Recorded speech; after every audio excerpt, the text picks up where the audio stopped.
So agriculture marketing is again a very important point in rural development. Or you probably have watched the short film Mandi, है ना, which has brought up many problems of agricultural marketing system. This Mandi is a Marathi short film, and you can find the same in our Indian Economic Video Library. ठीक है, तो वो आपने देख लिया होगा, आई होप दिस थिंग. अब now there are many things, so you can visualize कि जो जो चीजें मैं बोल रहा हूँ you can find in that Mandi movie or not. Okay, so agriculture marketing में हम लोग पढ़ेंगे meaning of agriculture marketing, then why it is required, and the other thing is measures to improve agricultural marketing system in India, and alternative marketing channels क्या क्या हो सकते हैं हमारे पास में. Okay, means where we can use our crops or where we can sell our crops, तो वो भी हम लोग पढ़ेंगे. So this is a very important topic as per examinations point of view also, and to understand the rural areas also. Now agriculture marketing system, it means that it covers various services involved in agriculture products from farm to the consumer. अब वो क्या क्या services होती है उनकी हम बात करेंगे. It includes assembling of crops. फसल आपने बो दी, अभी फसल को क्या करना है, आपको इकट्ठा करना है, इकट्ठा करके उसको स्टोर करके रखना है. स्टोर करने के बाद में you have to process it, you will transport it, you will pack it, then उसकी ग्रेडिंग होगी कि कौन सी ग्रेड का है. जो भी आपकी फसल आई तो उसकी ग्रेडिंग कितनी, अच्छी क्वालिटी की फसल हुई है या कम अच्छी क्वालिटी की हुई या मीडियम क्वालिटी की हुई. ठीक है, and then ultimately distribution means now it will reach to the consumer. So this involves this whole process. ठीक है, तो इसको हम लोग मतलब ये सारे पार्ट एग्रीकल्चरल मार्केटिंग सिस्टम के अंदर हम लोग आएंगे. असेंबलिंग इज ऑल्सो पार्ट, जहां पर फसल जो है उसको काटा जाता है, काट के फिर उसको इकट्ठा किया जाता है ना, और उसके बाद में उसको एक जगह स्टोर करके रखेंगे, उसको प्रोसेस करेंगे अगर कुछ प्रोसेस करना है अपने को तो. ठीक है, तो ऐसे करके बहुत सारी चीजें जो है वो इसके अंदर होती है. तो यहाँ पर जहां जहां भी पैसा लग रहा है वो सारा एग्रीकल्चर मार्केटिंग का पार्ट है. नाउ इसका इफेक्ट क्या होता है, एग्रीकल्चर मार्केटिंग की वजह से क्या होता है. तो फार्मर्स जो है वो अपनी फसल को डिस्पोज कर सकते हैं. यहाँ डिस्पोज से मतलब क्या है, farmers can sell their crops, they can sell their crops, और सेल करने के बाद में फार्मर्स को क्या मिलेगा, they will get the money. Now the target is कि they should get more money, more and more money, है ना. हर कोई ज्यादा पैसे की बात करता है ना. Even the businessman also, they also work for profit. तो यहाँ फार्मर्स को पैसा जो है वो चाहिए. लेकिन डिफरेंस क्या हो जाता है कि the big businessman they look for maximising their profits, but farmers का पहला टारगेट ये रहता है कि जितनी मेरी कॉस्ट आई है कम से कम उससे ज्यादा तो मुझे प्रॉफिट मिल जाए, मतलब उससे ज्यादा मुझे रेवेन्यू जो है वो आ जाए. ठीक है, और ये जो ग्रेटर देन कॉस्ट वाली जो चीज होती है इसी को हम बोलते हैं सरप्लस. ठीक है, तो फार्मर्स जो है वो अपनी फसल को इस तरह से बेचे हैं जहां पर उनको जितना पैसा उन्होंने लगाया उससे ज्यादा पैसा वो कमा पाए. ठीक है, लेकिन क्या होता है कि यहाँ पर उनकी डिपेंडेंसी जो है वो मार्केट के ऊपर हो जाती है, और बहुत बार ऐसा होता है कि मार्केट प्राइस उनकी जितनी कॉस्ट लगी है उससे भी कम होती है. ऐसे में फार्मर्स को बड़ा नुकसान हो जाता है. ठीक है, तो अब यहाँ पर इस चीज से बचने के लिए गवर्नमेंट क्या करती है, फार्मर्स क्या करते हैं, मार्केट क्या करता है, इन सारी चीजों को हम इस चैप्टर के अंदर पढ़ने वाले हैं. Now next part is why we require agriculture market system. तो सबसे पहली बात तो यही हो गई कि फार्मर्स को एक्सप्लॉइटेशन से बचाने के लिए हम लोगों को जो है वो चाहिए. एक एक करके देखते हैं सारे पॉइंट्स क्या है. The first point is manipulations by big traders. Usually ये होता है कि जो बड़े बड़े ट्रेडर्स होते हैं वो फार्मर्स से क्या करते हैं, धोखा कर लेते हैं. कैसे धोखा करते हैं, बहुत बार ऐसा होता है कि वो अपनी फसल लेकर आते हैं लेकिन उस फसल पर वो उसको सही दाम नहीं देते हैं. बहुत बार वो जो वजन तोल रहे हैं उसमें गड़बड़ी कर देते हैं. बहुत बार जो अकाउंट्स हैं उसमें मैनिपुलेशन कर देते हैं, है ना, गणित गड़बड़ कर देते हैं उनकी, उनको पैसा ठीक से देते नहीं है. ठीक है, या जितना रेट चल रहा है उससे कम देते हैं उनको. वो देखते हैं क्योंकि सामने वाले की मजबूरी का पैसा भी वो ले लेते हैं कभी, है ना, कि सामने वाला मजबूर है कि उसको बेचना ही है तो जानबूझ के कम दाम में उससे खरीदने की कोशिश करते हैं. तो इस तरह की बहुत सारी चीजें फार्मर्स के साथ में की जाती है जिसकी वजह से फार्मर्स का बहुत नुकसान हो जाता है. ठीक है, अब क्या है इसके अंदर कि ये जो मैनिपुलेशन बाय बिग ट्रेडर्स चल रहा है ये अगर हम लोग सीधा सीधा बात करें तो बिफोर इंडिपेंडेंस यानी बिफोर 1947 इट वाज मोर, है ना, बिफोर 1947 ये बहुत ज्यादा था। लेकिन 47 के बाद में धीरे धीरे जो है वो गवर्नमेंट ने इसमें अपना इंटरप्शन जो है वो चालू किया, और उसके बाद से धीरे धीरे इसकी हालत सुधरती गई। लेकिन आज की डेट में हम ये नहीं बोल सकते कि हमने एग्रीकल्चर मार्केटिंग सिस्टम को बहुत अच्छे से डेवलप कर लिया है। इसका रिसेंट एग्जाम्पल हम लोगों को मिलता है कि जो किसान आंदोलन बिल आया उसके ऊपर बहुत सारे फार्मर्स ने जो है वो उसका विरोध किया। बीच में आपने देखा हो कि मंदसौर नाम की जो जगह है वहां पर फार्मर्स का एक आंदोलन हुआ था एमएसपी को लेकर। तो कहीं ना कहीं एग्रीकल्चर मार्केटिंग सिस्टम में अभी भी लूप होल्स हैं जिनकी वजह से फार्मर्स को नुकसान हो रहा है and they are not very much satisfied.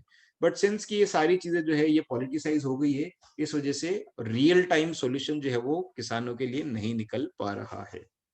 ठीक है, आगे और भी बात करेंगे और क्या क्या चीजें हैं। लैक ऑफ मार्केट फैसिलिटीज है ना, मार्केट फैसिलिटीज ही नहीं है। अब मार्केट फैसिलिटीज कैसी नहीं है कि फार्मर्स जो है उनको बेचने के लिए तो चाहिए मार्केट, लेकिन क्या होता है कि चूंकि मार्केट कहीं कहीं नहीं है तो बीच में फिर क्या होता है, मिडिल मैन आ जाते हैं, है ना। और जब मिडिल मैन आ जाते हैं तो मिडिल मैन क्या करते हैं, उनसे सस्ते दाम में फसल जो है वो ले लेते हैं। और फार्मर्स जब उसको बेच नहीं पा रहे तो वो सोचते हैं कि चलो ठीक है, जितना मिल रहा है उतना ही बढ़िया है, और मिडिल मैन उसको जाकर ज्यादा कीमत पर बेच देता है। तो फार्मर्स को ये यकीन हो जाता है कि मेरी तो जो फसल है उसका रेट इतना ही है। इसका सीधा सीधा एग्जांपल हम लोग ये भी देख सकते हैं, earlier also we have discussed कि वीट जो है, वीट वीट से बनता है हमारा बिस्किट, बट हमारे इकोनॉमिक सिस्टम के अंदर वीट बेचने वाला उसकी इनकम कितनी है और बिस्किट बेचने वाले की इनकम कितनी है। ठीक है, तो इसमें बहुत सारी चीजों की हम लोग बात कर सकते हैं, लेकिन ultimately what is more important is तो वीट। लेकिन वीट को प्रोसेस करके जो बिस्किट बनाता है अर्न्स मोर मनी। ठीक है, तो यहाँ एक सोचने वाली बात है कि why is it so that the farmer who is the prime producer of anything, why he or she is not getting that much of money, क्यों ऐसा हो रहा है। ओके, आगे बढ़ते हैं थोड़ा सा और हम लोग। Now next is lack of storage facilities. Okay, इसमें क्या हो रहा है, तो वेरी फर्स्ट थिंग इज कि हमने क्या किया, फसल जो है वो तो इकट्ठी कर ली, लेकिन फसल इकट्ठी करने के बाद में जो है वो दिक्कत आ रही है। क्या दिक्कत आ रही है कि स्टोरेज फैसिलिटी हमारे पास में नहीं है, तो हम पैसे को रखेंगे कहां पर, where we will put our money, है ना। जैसे ये storage facilities, where will put our crop, money नहीं, मतलब क्रॉप जो है वो उसको कहां पर हम लोग रखेंगे, ये बड़ी एक दिक्कत जो है वो आ गई है। तो बहुत सारे फार्मर्स है उनके पास में जगह नहीं है रखने की। अब इसमें क्या है कि एक बात ये थी कि गवर्नमेंट के बहुत सारे स्टोरेज जो है वो बने रहेंगे, है ना, गवर्नमेंट अपने स्टोरेज जो है वो बनाएगी, लेकिन वो कितनी तादाद में है वो, है ना, कितने उसका नंबर कितना, कितने नंबर में स्टोरेज कैपेसिटी हमारे पास में है कि सारे लोग वहां पर स्टोर कर सकें और फिर जब उनको जरूरत आए तब वो बेच सकें। तो स्टोरेज की फैसिलिटीज हमारे पास में बहुत ज्यादा अच्छी नहीं है। So this is another problem that we are facing. ठीक है,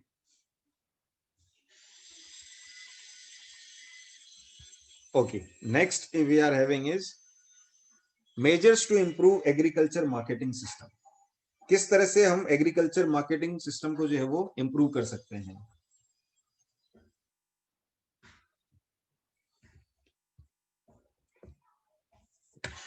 the very first we are having, एक बार एक एक करके पॉइंट्स देख लेते हैं।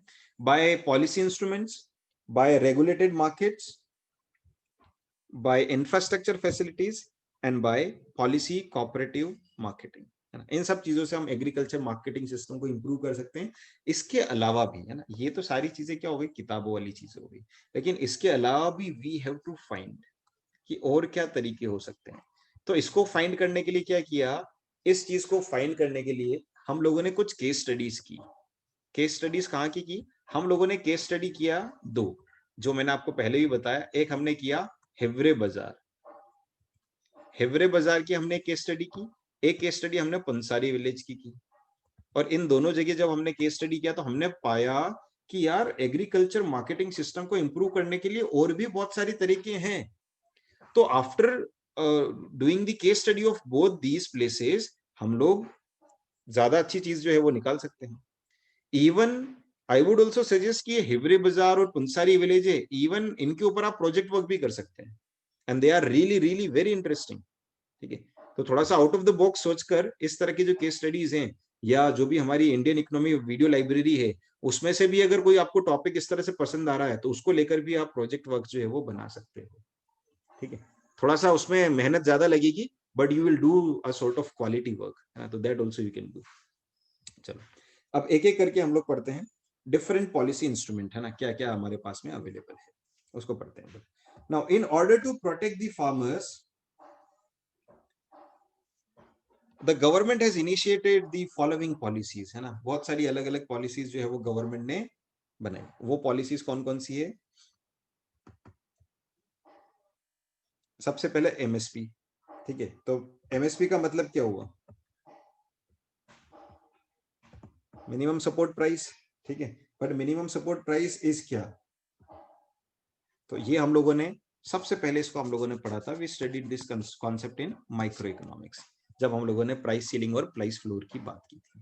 ठीक है, तो मिनिमम सपोर्ट प्राइस का मतलब क्या हुआ? यू ऑलरेडी नो इट कि किसान को जब भी मार्केट प्राइस जो है वो बहुत ज्यादा कम होती है because of excess supply, excess supply की वजह से मार्केट प्राइस जो है जब कम आती है और किसान को अपना दाम जो है वो ठीक दाम नहीं मिल पाता है, तो वहां गवर्नमेंट इंटरप्ट करती है और गवर्नमेंट क्या करती है? एक प्राइस सेट करती है कि इस प्राइस से कम में कोई भी किसान से अपनी फसल नहीं खरीदेगा।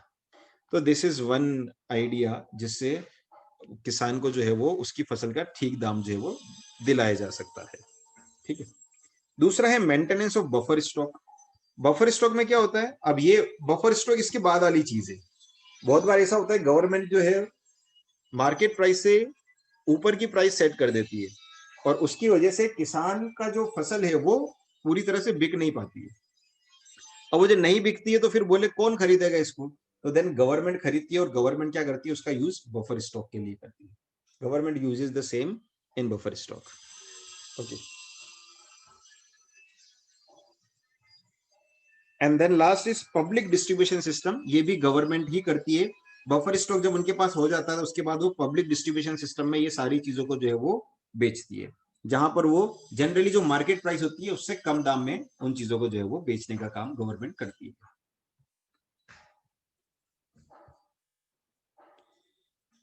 नेक्स्ट इज रेगुलेटेड मार्केट्स, है ना। रेगुलेटेड मार्केट्स मतलब क्या हो गया? ये वो मार्केट होते हैं जिन पर गवर्नमेंट की निगाह होती है। गवर्नमेंट देखती है कि भाई ये मार्केट जो है वो कैसा है, क्या है, मतलब गवर्नमेंट के रूल्स एंड रेगुलेशन जो है वो सारी चीजें वहां चलती है। तो इन मार्केट के अंदर जो भी सेलर्स या ब्रोकर्स जो माल प्रैक्टिसेस करते हैं यानी दूसरी गड़बड़ वाली चीजें करते हैं, वो चीजें यहाँ पर नहीं चलेगी। ठीक है, अब इसकी वजह से क्या चीज हो गया? रेगुलेटेड मार्केट की वजह से जो बेनिफिट है वो सीधा का सीधा किसको मिलता है? फार्मर्स को मिलता है, क्योंकि यहाँ पर क्या होगा? धांधली नहीं होगी कुछ भी और किसी को ठगा नहीं जाएगा और यहाँ पर किसानों को सोचकर भी प्राइसेस वगैरह जो है सब डिसाइड होगी और भी बहुत सारी चीजें रहेगी वहां पर। ठीक है, तो रेगुलेटेड मार्केट्स जो है वो इनको हमको ज्यादा से ज्यादा प्रमोट करना चाहिए। अब इसको लेकर भी काम जो है वो चल रहा है। ठीक है, now next is development of infrastructure. ये हम लोग पहले भी पढ़ चुके हैं, इसमें दोनों तरह का इंफ्रास्ट्रक्चर की हमको जरूरत है, चाहे वो इकोनॉमिक इंफ्रास्ट्रक्चर हो या फिर सोशल इंफ्रास्ट्रक्चर हो, ये सारी चीजों की जरूरत हम लोगों को ही है। And the last one is policy of cooperative marketing. तो कोऑपरेटिव मार्केटिंग में क्या होता है? ये देखो, ये दिख रहा है आपको ना, ये जो फोटो है कोऑपरेटिव मार्केटिंग की बात कर रहा है। मान लो ये 4 farmers are there, now these 4 farmers ये क्या करेंगे? दे विल डिसाइड कि भैया हम तो हमारी फसल इतने रुपए में बेचेंगे। इसी तरह से पूरे गांव के किसान अगर एक साथ इकट्ठे हो जाए और बोले हम हमारी फसल को इसी दाम में बेचेंगे, लेना हो तो लो, नहीं तो कोई बात नहीं, तो इससे क्या होगा? दे कैन प्रोटेक्ट देमसेल्व्स, वो अपने आप को प्रोटेक्ट कर सकते हैं। नहीं तो बहुत बार मार्केट में क्या चीज प्रिवेल कर रही है, लेकिन सारे के सारे अगर लोग इकट्ठे हो जाए और कोऑपरेटिव बना ले तो ज्यादा बेहतर हो सकता है। दूसरा क्या हो सकता है कि मान लो हर एक किसान के पास में 50 किलो वीट है, 50 kg वीट है। ठीक है, अब क्या होता है कि मान लो कोई एक कंपनी है ना, there is some FMCG company, कोई फूड वाली कंपनी है ना, कोई फूड वाली कंपनी है। ठीक है, फूड कंपनी है, वो बिस्किट बनाती है और उनको वीट की जरूरत है। अब क्या है, मान लो उनको चाहिए 200 kg ऑफ वीट, तो वो एक किसान से वीट नहीं लेगी क्योंकि इससे 50 लेगी, उससे 50 लेगी, उससे 50 लेगी। वो चाहती है कि हमको एक ही बार में 200 kg वीट जो है मिल जाए। कहाँ से मिलेगा? तो दे में अप्रोच कि वो मार्केट में जाएंगे, मंडी में जाएंगे, है ना, किसी बड़े व्यापारी से खरीदेंगे। ऐसे में अगर इन किसानों ने अगर वीट, इन्होंने अगर कोऑपरेटिव बना रखी है, तो सारे किसानों का 50 kg एंड 50 kg हो जाएगा, तो it will become 200 kg, and by forming the cooperative these farmers they can directly sell this wheat to the food company, और वो food company will pay them more price, उनको ज्यादा price जो है वो मिल सकती है। तो ये एक बहुत अच्छा बेनिफिट जो है वो कोऑपरेटिव मार्केटिंग का हम लोग देख सकते हैं। ठीक है, इफ अगर इसको किया जाए तो ये बहुत अच्छे तरीके से काम जो है वो कर सकता है। ठीक है, इनके पास बार्गेन पावर आ जाती है कि प्राइस ये अपने हिसाब से डिसाइड कर सकते हैं। ठीक है, तो काफी सारी चीजें अच्छी हो सकती है अगर कोऑपरेटिव मार्केटिंग जो है वो अगर किसान लोग करने लग जाए तो। कुछ लोग कर रहे हैं, कुछ लोग नहीं कर रहे हैं। ये जो सक्सेस स्टोरीज है ऑफ हिवरे बाजार इन पुंसारी विलेज, यहाँ पर कोऑपरेटिव मार्केटिंग ही किया जा रहा है, यानी पूरे गांव के लोग एक साथ मिलते हैं और फिर डिसाइड करते हैं कि फसल की प्राइस कितने रखनी है, क्या रखनी है, कैसे, वो सारी चीजें। इसका बेनिफिट जो है वो सीधा का सीधा फार्मर्स को मिलता है, और ये आगे बात है ना, कलेक्टिव बार्गेनिंग भी कर सकते हैं और उनको ज्यादा अच्छी प्राइस मिल सकती है अगर वो ऐसा करते हैं तो। ठीक है, okay. Next part is diversification methods. Okay, diversification जो है वो बड़ी जरूरी है किसान के लिए। क्यों जरूरी है? क्योंकि डाइवर्सिफिकेशन देखो सीधा सीधा है कि farmers they have to do certain experiment if they have to increase their income. So diversification is required if they want to increase their income. अब इसके लिए वो क्या क्या चीजें करेंगे? तो डाइवर्सिफिकेशन में पहली चीज तो ये आ सकती है कि क्रॉपिंग का जो पैटर्न है उसमें वो कुछ चेंज कर सकते हैं, कि जिस तरह की फसल वो बोते हैं वो फसल को चेंज कर सकते हैं ना, they can change the crops, crops को वो चेंज कर सकते हैं। और दूसरा जो तरीका है डाइवर्सिफिकेशन में हमारे पास, वो है shifting of labour force from farming to non farm sector. यानी जितने लोग जो है वो फार्मिंग में काम कर रहे हैं, फार्मिंग से निकलकर वो दूसरी जगह नॉन फार्म सेक्टर। अब ये नॉन फार्म सेक्टर क्या क्या हो सकता है? तो नॉन फार्म सेक्टर हो सकता है animal husbandry, non farm sector हो सकता है milk production, non farm sector हो सकता है जैगरी का काम कर लो, है ना। नॉन फार्म सेक्टर जो है वो हो सकता है और कुछ भी हो सकता है ना, जिसे आपका, हालांकि कोस्टल रीजन में नहीं जाएंगी जहां फिशिंग वगैरह भी होता है ना। तो इस तरह से करके अलग अलग जो है वो एक्टिविटीज हो सकती है, तो उनको भी किया जा सकता है, जिससे भी उनकी इनकम जो है वो इंक्रीज हो सकती है। तो ये दोनों ही चीजों को हम लोग अब बारी बारी से पढ़ लेते हैं। सो पहला है एग्रीकल्चर डाइवर्सिफिकेशन मेथड, है ना, talking about it. Change in cropping pattern, cropping pattern में चेंज करना है। अब वो चेंज कैसे होगा? तो farmers are shift from growing one crop to a multiple variety of crops, है ना। एक क्रॉप जहां बो रहे हैं वहां पर वो मल्टीपल वेराइटी ऑफ क्रॉप्स जो है उसको बो सकते हैं, है ना। और खास तौर से क्या है, वो फूड क्रॉप से कैश क्रॉप्स की तरफ आ सकते हैं, जिससे उनको ज्यादा पैसा मिलेगा। कैश क्रॉप्स कौन सी होती है? Like sugar cane, cotton, jute, oil seeds, ये सारी कैश क्रॉप्स है which pays more money, pays more money. ये चीज जो है वो की जा सकती है। ठीक है, और मल्टीपल क्रॉप की बात करें, ठीक है, आप एक फूड क्रॉप बो, एक फूड क्रॉप लगाओ, एक कैश क्रॉप लगाओ। फूड क्रॉप से आपका सस्टेनेबिलिटी, मतलब आपका जो क्या बोलते हैं उसको, आपकी लाइफ जो है वो सस्टेन कर पाओगे, और कैश क्रॉप से you can get surplus from the market. इस तरह से आपके पास इन्वेस्टमेंट का पैसा आता जाएगा। तो कुल मिला के थोड़ा सा दिमाग लगा के ये चीजें जो है वो की जा सकती है। दूसरा है shifting of labour force from the farming to the non farm sector, है ना। फार्मिंग से नॉन फार्मिंग सेक्टर की तरफ जो है वो लेबर आ सकता है ना। जैसे हमने बात किया ना, एनिमल हस्बेंड्री, डेयरिंग, जो मिल्क प्रोडक्शन की बात की, फिशरीज हुआ, हॉर्टिकल्चर हुआ, ये अच्छा फील्ड है, agro processing, food processing industries etcetera.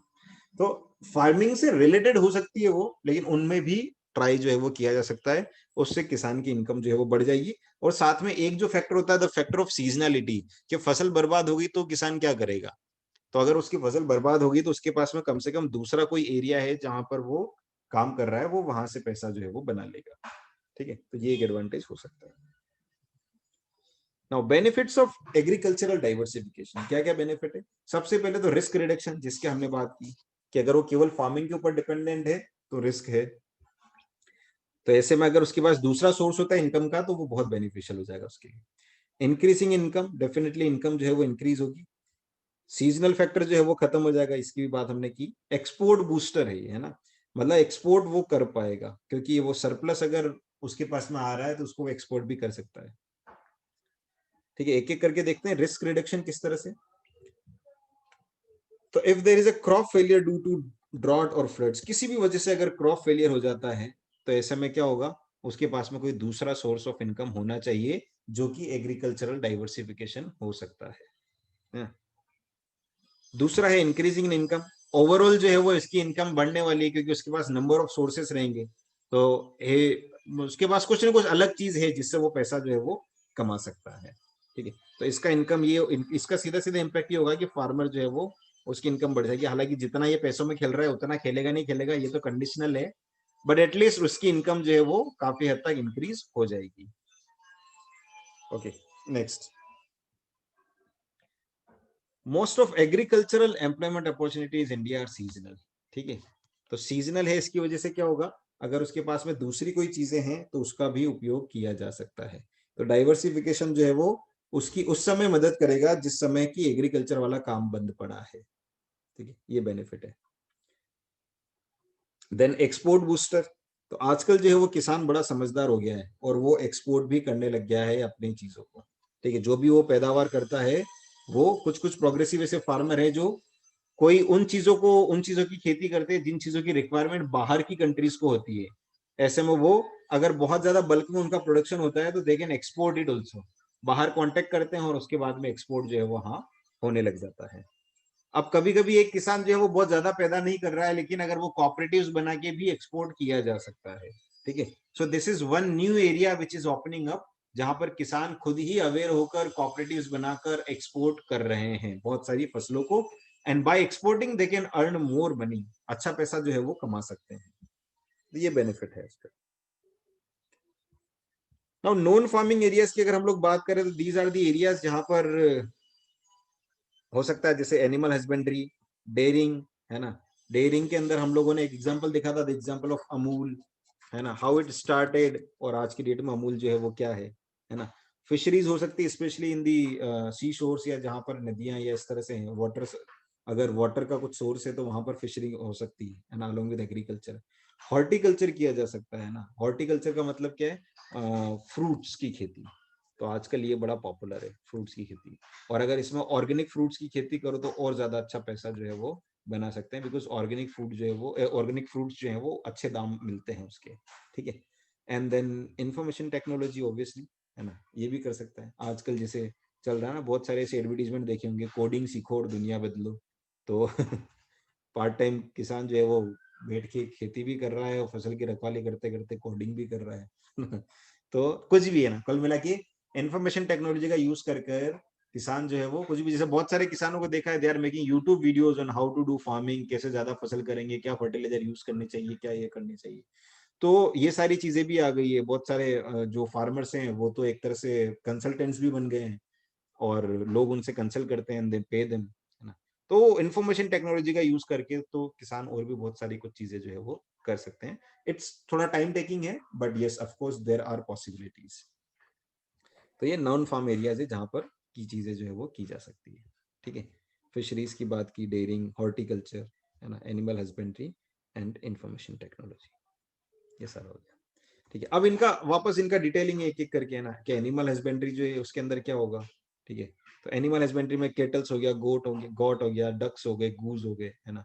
इन सब की जो इन सबको पाला जा सकता है और किया जा सकता है काम। ठीक है, तो इसका सीधा बेनिफिट ये मिलेगा कि एक दूसरा सोर्स जनरेट हो जाएगा जिससे इनकम स्टेबिलिटी जो है वो उनको मिलने लग जाएगी, फूड सिक्योरिटी उनको मिल जाएगी, विमेन को एम्प्लॉयमेंट जो है वो इन चीजों से मिल जाएगा, और ट्रांसपोर्टेशन जो है वो और ज्यादा फास्ट हो जाएगा। ठीक है, तो ये सारी चीजें किस तरह से फार्मिंग में भी मदद करती है और फार्मिंग का एक ऑल्टरनेट भी हो सकता है। ठीक है, तो दोनों चीजें हैं। डेयरिंग की बात की हम लोगों ने, तो मिल्क प्रोडक्शन जो है वो करते हैं, और इंडिया तो बहुत अच्छा जाना जाता है मिल्क प्रोडक्शन, है ना। तो मिल्क प्रोडक्शन करने के बाद इवन मिल्क के प्रोडक्ट्स बनाकर भी बेचे जा सकते हैं। ठीक है, तो this this can also be done, तो ये भी फार्मिंग के साथ में एक अच्छा ऑल्टरनेटिव है। मिल्क प्रोडक्शन की बात करें तो आफ्टर वर्गीज भाई कुरिन, है ना, उनके बाद 1950-51 में देखो हमारी कंट्री का मिल्क प्रोडक्शन 17 मिलियन था, है ना, 17 मिलियन टन होगा, ये लीटर होगा, और 2006-7 में ये 102.6 मिलियन हो गया, thanks to the white revolution, thanks to Amul. 2016-17 में ये बढ़कर कितना हो गया, 165.4 मिलियन। ठीक है, तो इंडिया जो है आज की डेट में वर्ल्ड में सबसे टॉप पर है in terms of milk production. ये बहुत बड़ी बात है, and it all happened because of white revolution. और व्हाइट रेवोल्यूशन कौन लेकर आया कंट्री के अंदर, Verghese Kurien, white revolution, Verghese Kurien, and thereafter what is been established is Amul. ठीक है, और उसके बाद तो बहुत सारे कोऑपरेटिव्स आ गए अमूल के बाद में, सरस, सांची, मदर डेयरी, है ना, जो दिल्ली में चलता है। तो इस तरह से करके और बहुत सारे कोऑपरेटिव्स भी आने लगते हैं। Now, global top 5 milk producers, Brazil 3.5% share है वर्ल्ड में, पाकिस्तान का 4% है, चाइना का 5% है, यूएस का 12% है, and India is on top width 20%, highest share of milk producers. ठीक है, तो ब्राजील इन फोर्थ, पाकिस्तान का नंबर भी है, ये अच्छी बात है। चाइना 5% है, US 12%, but India is on top, दूर दूर तक कोई नजर नहीं आ रहा है। सो एटलीस्ट मिल्क में तो हम लोग टॉप पर हैं। ठीक है, चलो, now India ranks first. Reason इसका क्या है, रीजन वही ऑपरेशन फ्लड, ऑपरेशन फ्लड जिसको बोला गया हम लोगों ने, व्हाइट रेवोल्यूशन जो था वो। नाउ फिशिंग की बात करें तो फिशिंग जो है वो, सीधी सीधी बात है कि जो फिशिंग कम्युनिटी है ये कभी आता है, they recognize water body as their mother, क्योंकि वहीं से उनको सारा सब कुछ मिल रहा है। फिश प्रोडक्शन का जो वॉल्यूम है वो, share of fishing in GDP, and women participation in fishing. ये सारे पॉइंट्स हम एक एक करके पढ़ने वाले हैं।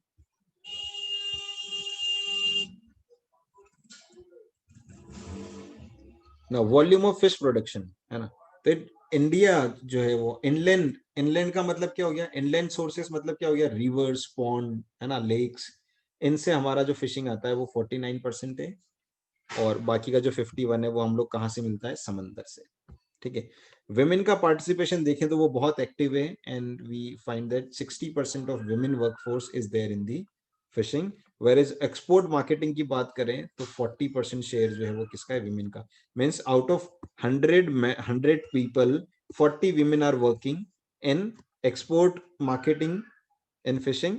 एंड अगर फिशिंग का देखें, एक्टिव फिशिंग के अंदर, तो out of 100 people 60 are women.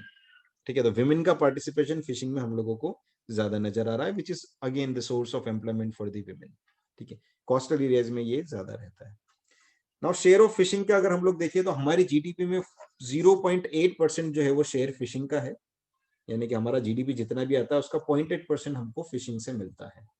ठीक है, और ज्यादा वो कौन से स्टेट्स जो फिशिंग में ज्यादा अच्छा कर रहे हैं, वो है केरला, गुजरात, महाराष्ट्र, तमिलनाडु, ये चारों स्टेट है। उन चारों स्टेट की एक बात जो है वो बहुत खासियत है कि चारों के चारों स्टेट जो है वो ये सी से कनेक्टेड है। ठीक है, तो इसलिए यहाँ पर ज्यादा है। हॉर्टिकल्चर सर की वेस्ट बात करेंगे तो Bengal. Horticulture is about farming of fruits and vegetable. Just a minute, बस ये खत्म करके फिर I will take your question. तो फ्रूट्स, वेजिटेबल्स, है ना, tuber crops, flowers, medicinal and aromatic plants, spices and plantation, तो ये सारी चीजें हॉर्टिकल्चर में आती है। जनरली मेजर पोर्शन जो है इसमें फ्रूट का होता है, लेकिन फ्रूट के अलावा भी इन सारी चीजों की भी खेती होती है, और इसको हम हॉर्टिकल्चर बोलते हैं। Horticulture is actually the sub branch of agriculture, पर horticulture gives more income to the farmers. तो इसलिए हॉर्टिकल्चर को भी प्रमोट किया जा रहा है, क्योंकि इन सारी चीजों की डिमांड जो है वो ज्यादा है, और साथ में इन सारी चीजों का जो मार्केट वैल्यू है वो भी आपको ज्यादा मिलता है। तो horticulture gives more money than the agriculture, this we have seen. ठीक है, इवन एक्सपोर्ट जो है वो भी किया जा सकता है। ठीक है, तो इंडिया जो है वो लीडर है, किस में लीडर है, in producing mangoes, bananas, coconut and number of spices. Spices, coconut, mangoes and banana, इन सब में इंडिया जो है वो लीड कर रहा है। इट मीन्स इन सारी चीजों का एक्सपोर्ट भी होता है, और अगर किसी भी क्रॉप का एक्सपोर्ट होता है और किसान उसको पैदा अगर कर रहा है तो certainly he will get more money. Horticulture के हाइलाइट्स देखें, स्कोप फॉर विमेन एम्प्लॉयमेंट क्या है हॉर्टिकल्चर में, है ना, emerges leader in world production, economic conditions क्या है, ये एक एक करके देखते हैं। तो स्कोप ऑफ विमेन जो है वो बहुत अच्छा है, क्योंकि फ्रूट्स की, फ्लावर्स की, है ना, इन सब का टिश्यू कल्चर, इन सब की खेती जो है होती है वो ज्यादा पैसा जनरेट करती है, ज्यादा पैसा जनरेट करेगी means women will be earning more money, ठीक है। तो एम्प्लॉयमेंट अपॉर्चुनिटीज जो है वो विमेन के लिए काफी बढ़ जाती है बिकॉज ऑफ दिस हॉर्टिकल्चर। उसी तरह से वर्ल्ड के अंदर अगर हम लोग देखें तो इंडिया जो है इज डूइंग वेरी गुड, है ना, सेकंड लार्जेस्ट प्रोड्यूसर। अब फर्स्ट कौन है ये आइडेंटिफाई करो, क्यूरियोसिटी हो तो। Who is the first largest producer of fruits and vegetables in the world? India जो है वो सेकंड नंबर पर आता है। अब इंडिया सेकंड नंबर पर आ रहा है, लेकिन इसका सोर्स क्या है, that also you have to discover. तो सबसे बेहतर क्या है, आप खोजें इसको और पता लगाएं कि कौन क्या कह रहा है ना। ये हो सकता है कि ये स्लाइड थोड़ी पुरानी है, लेटेस्ट क्या चल रहा है, so you will be getting the latest figures, क्योंकि ऑफ कोर्स चेंज होते रहते हैं इसमें। हमेशा ऐसा नहीं कि सेकंड नंबर पे, हो सकता है कभी टॉप पर आ जाए, कभी थर्ड पर आ जाए, फोर्थ पर आ जाए, है ना। नाउ इकोनॉमिक कंडीशन इंप्रूवमेंट, तो बहुत सारे फार्मर्स जो है वो उनकी इकोनॉमिक कंडीशंस जो है वो इम्प्रूव हुई है ना, because of many reforms which took place. जैसे एग्रीकल्चर मार्केट सिस्टम के अंदर रिफॉर्म्स हो सकते हैं, लैंड रिफॉर्म्स हो सकते हैं, है ना, डाइवर्सिफिकेशन हो सकता है, क्रॉप्स का डाइवर्सिफिकेशन हुआ उनकी वजह से भी हो सकता है। तो बहुत सारे अलग अलग जो है वो इम्प्रूवमेंट्स हमको देखने को मिलते हैं, but still there are number of farmers who have not got that much of improvement. तो उनके लिए अभी भी काम जो है वो जारी है। पर ये बात सीधी सीधी है कि अगर एग्रीकल्चर के अंदर अगर कुछ अलग किया जाए, सोचा जाए, समझा जाए, तो ऑल्टरनेटिव्स निकल कर आ सकते हैं, जिनसे ओवरऑल जो है वो हम लोग इम्प्रूव कर सकते हैं। क्या लाइवलीहुड कंडीशंस इंप्रूव कर सकते हैं, इनकम को इंक्रीज कर सकते हैं, ग्रोथ अच्छी कर सकते हैं, है ना, फार्मिंग सेक्टर को ज्यादा अच्छा डेवलप कर सकते हैं। देन इंफॉर्मेशन टेक्नोलॉजी का, जैसे मैंने बताया था कि कर बहुत सारे ऐसे हैं एग्रीकल्चर से एग्रीकल्चर के अंदर भी हम इंफॉर्मेशन टेक्नोलॉजी को जो है वो उपयोग में लेकर आ सकते हैं, जहां से हम हमारी जो क्रॉप्स हैं उनको डायरेक्ट कांटेक्ट करके किसी को एक्सपोर्ट कर सकते हैं, या नई नई टेक्निक्स जो है वो सीख सकते हैं कि देश दुनिया भर में क्या चल रहा है, वहां पर क्रॉप्स किस तरह से उगाई जा रही है, खेती किस तरह से की जा रही है, उन टेक्निक्स को अडॉप्ट कर सकते हैं। बहुत सारा रीडिंग मटेरियल हम लोगों को इंटरनेट पर जो है वो मिल जाएगा, कॉन्टेक्ट्स हम लोग बना सकते हैं, और इवन कोर्सेज कर सकते हैं अलग अलग फार्मिंग से रिलेटेड, अलग अलग लोगों से एडवाइसेस ले सकते हैं इंफॉर्मेशन टेक्नोलॉजी के थ्रू। इवन एक टाइम के बाद में हम खुद भी एज अ कंसल्टेंट जो है वो काम कर सकते हैं, अगर हमको खेती किसानी का बहुत अच्छा अनुभव है तो we can guide further more people and we can charge a nominal fee from them also, and that can also be the source of income for the farmers. ये चीज भी हम कर सकते हैं। तो इन्फॉर्मेशन टेक्नोलॉजी इस तरह से बहुत सारी चीजें लेकर आता है ना। बेनिफिट्स क्या क्या है, तो फार्मर्स को जो है वो बेनिफिट मिलेगा इन्फॉर्मेशन टेक्नोलॉजी का, ये सारा जो अभी हम लोगों ने बात किया वो सारा है, ठीक है। गवर्नमेंट को क्या बेनिफिट मिलेगा, तो गवर्नमेंट को अगर कभी भी किसानों तक कोई बात पहुंचानी, तो एक तो वो बहुत आसानी से जो है वो अपनी बात जो है वो पहुंचा सकते हैं, और government even can discover with the help of information technology कि कहाँ पर जो है वो किसानों को प्रॉब्लम्स आ रही है, कहीं अगर उनको फूड इनसिक्योरिटी हो रही है, ठीक है, या कहीं भी अगर कुछ भी किसी की फसल बर्बाद हो गई, तो गवर्नमेंट को तुरंत कुछ एक्शन लेना है, या गवर्नमेंट को कोई चीजें पहुंचानी है, फर्टिलाइजर्स पहुंचाने हैं, है ना, या गवर्नमेंट को क्रॉप जो है वो खरीदनी है, कुछ भी इस तरह की चीजें हैं, तो इन्फॉर्मेशन टेक्नोलॉजी के थ्रू हम किसानों को जोड़ सकते हैं और उनके लिए ज्यादा बेहतर काम कर सकते हैं। Employment opportunity obviously information technology के थ्रू जनरेट हो सकती है, जैसा मैंने बताया था कि एम्प्लॉयमेंट या सेल्फ एम्प्लॉयमेंट चीज भी जनरेट जो है वो हो सकता है। So these all are the all about the this agricultural marketing, then diversification of agriculture. So this is it.